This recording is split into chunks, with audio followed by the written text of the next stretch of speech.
Hey there. I'm trying to stay upbeat and positive, but it's really hard right now. I just saw this terrible news story about a plane crash overseas.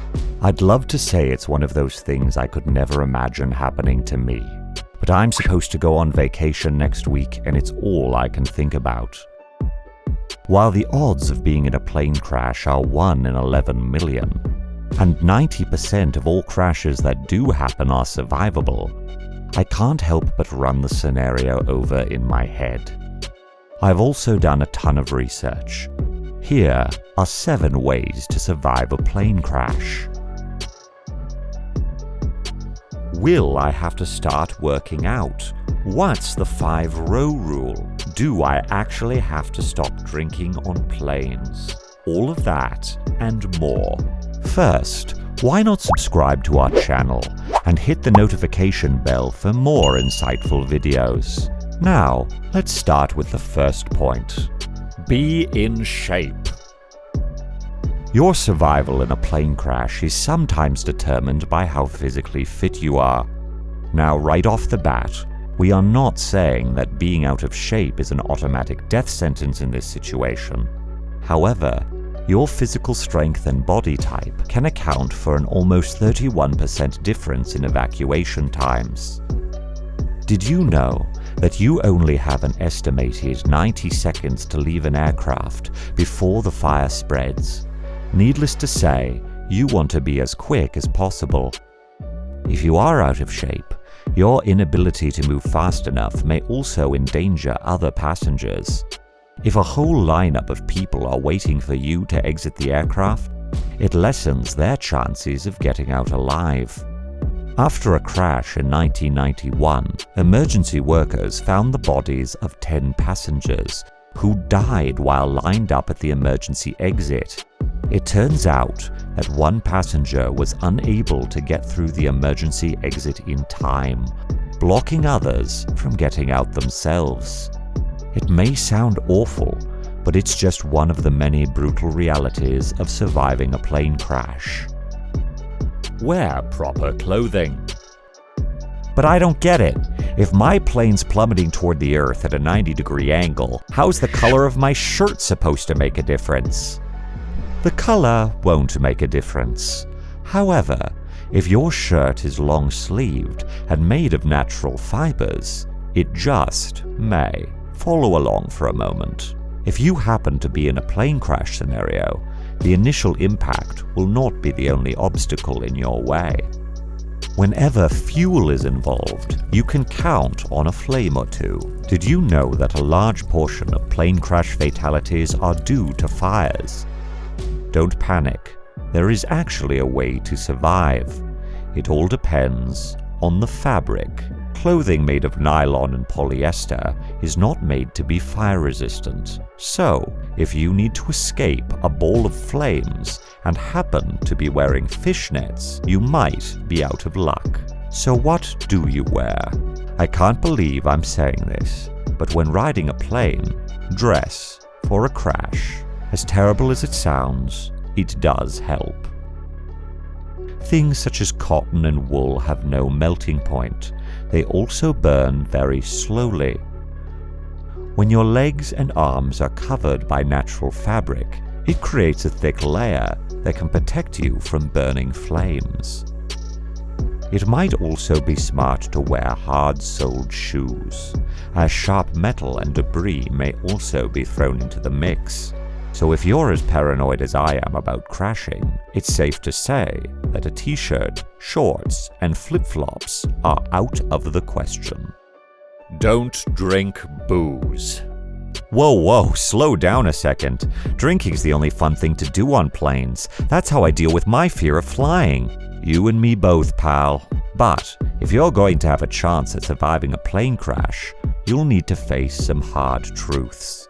Consuming any type of alcoholic beverage can delay your ability to react. Did you know that having 1 glass of wine at a 33,000-foot cruising altitude is the same as having 2 on the ground? Just imagine being caught in the middle of chaos, having to rush out of a plane's tiny emergency exit. And in front of you, is an intoxicated passenger, unable to comprehend what is happening due to the amount of alcohol in their system. The speed of that person can mean life or death. After a crash in Nepal in March of 2018, a passenger was able to spring from his seat and open the emergency exit, saving dozens of passengers from a fire that was starting. In an interview, he cited his choice not to drink alcohol on the flight as the reason he was able to react so quickly. Wear your seatbelt. Unless flying out of your chair was the type of air travel you were thinking of, wear your seatbelt. Now, you've probably had the flight attendant walk you through this a million times. Not only that, but the light that says, "Don't take off your seatbelt until this sign is turned off," can be super condescending. As silly as it may seem to remind people of this, some folks still need the memo. A popular internet conspiracy states that seatbelts are only on airplanes to identify bodies after the plane has crashed. Many professionals have called this theory absolute foolishness. In the past decade, nearly 1,000 airline passengers have been injured during turbulence. The one thing they all had in common? None of them were buckled in.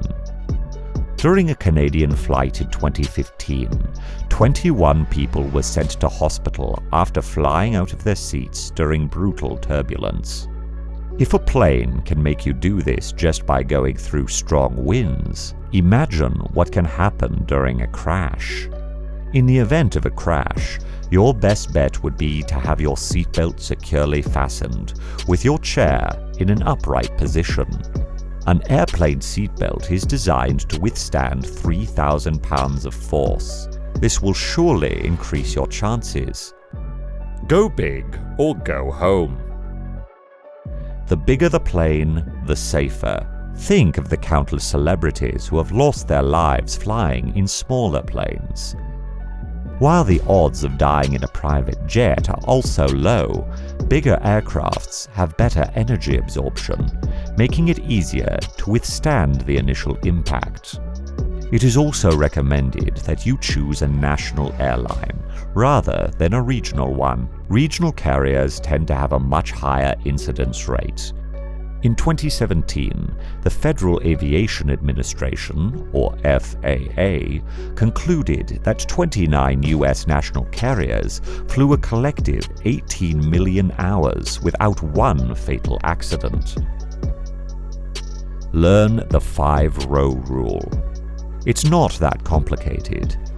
The 5-row rule essentially says that the average crash survivor typically has 5 rows to get through in order to reach the exit. Anyone with more than 5 rows has a lesser chance of getting out alive. But what about the safest seat? Which one do I sit in for the best chance of getting to the exit? While the safest seat is said to be the exit row, you also have a great chance in an aisle seat. During a crash scenario, your chances of survival in an aisle seat are 64%. Compare that to a window seat, which is 58%. Brace yourself.